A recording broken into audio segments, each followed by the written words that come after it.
When the Galactic Empire finally revealed itself to humanity, it did not come quietly or politely. It came the way it always came to new species, with the sky tearing open, stars dimming behind endless warships, and a voice so deep and ancient that it vibrated through oceans, mountains, and human bones alike, announcing that Earth had been discovered, evaluated, and found insufficient, declaring that resistance was statistically meaningless and surrender was the only rational option. And for exactly 7 seconds, the entire human world went silent. Satellites frozen, cities paused, soldiers holding their breath, scientists staring at impossible readings, leaders waiting for panic to erupt. But then something went terribly wrong, because instead of fear, instead of screams, instead of worship, humanity laughed.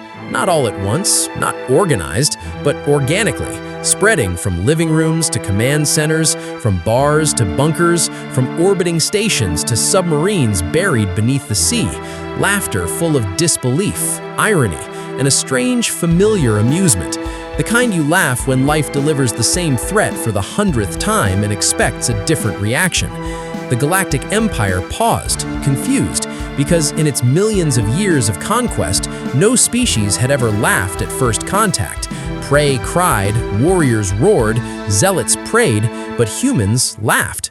And the Empire mistook this for madness, not understanding that humans had heard this speech before, from emperors, kings, popes, dictators, corporations, artificial gods, and even from nature itself every time the planet tried to kill them with plagues, floods, fires, and ice. And every time the universe said, "You cannot survive this," humans had responded by surviving anyway, badly, stubbornly, inefficiently, but relentlessly. The Imperial envoys descended in armor forged from collapsed stars, listing their victories with cold pride, worlds harvested, species erased, cultures archived as warnings, while human representatives listened politely, some bored, some curious, some quietly analyzing weaknesses in the envoys' technology. And when the Empire explained its laws, absolute obedience, resource extraction, population control, one human diplomat smiled and whispered, "They think they invented empire."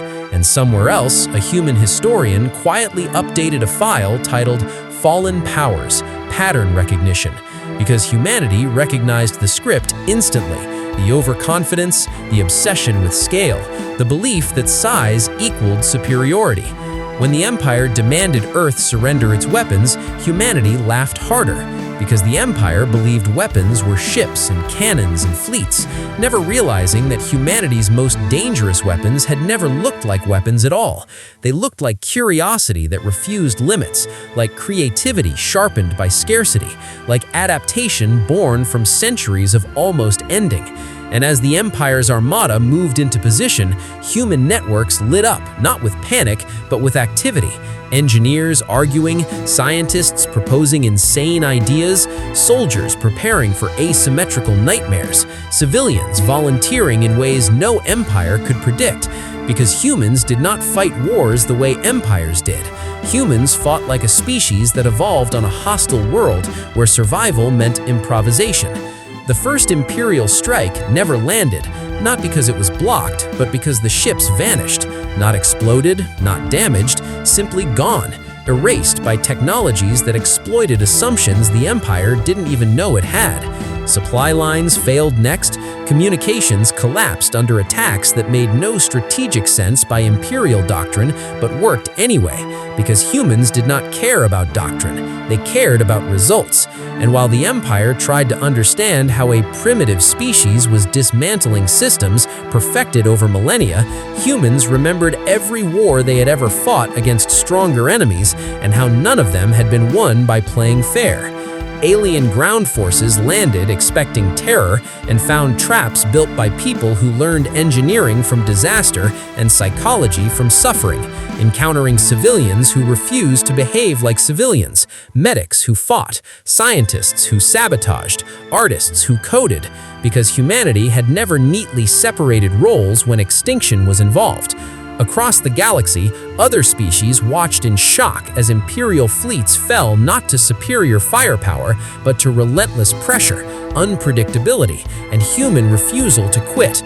Watching humans turn debris into weapons, mistakes into advantages, losses into lessons, and the Galactic Council began to whisper a forbidden idea that the Empire had misjudged something fundamental.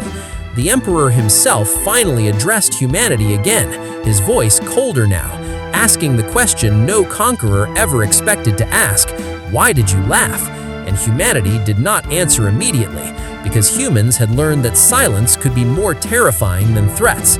And when the answer finally came, it was not from a king or a general, but from a simple human transmission, broadcast openly to every species, explaining calmly that humans laughed because they recognized the pattern, because every empire believed it was the final one, because every unbeatable force eventually met something it could not control, because humans were not special, not superior, just impossible to finish, a species that treated extinction as a challenge rather than a verdict.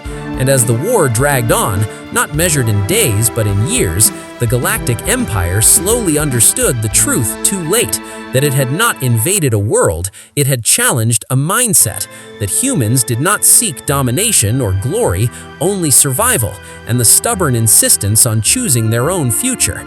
And when the last imperial strongholds fell and the galaxy waited for humanity to claim the throne left empty, humans did something no one predicted. They laughed again, not in cruelty, but in relief, because they had never wanted an empire, only the freedom to exist. And the surviving species of the galaxy learned a lesson etched into history forever. Never threaten a species that laughs when faced with annihilation, because laughter is not weakness, it is what comes right before humans decide to win.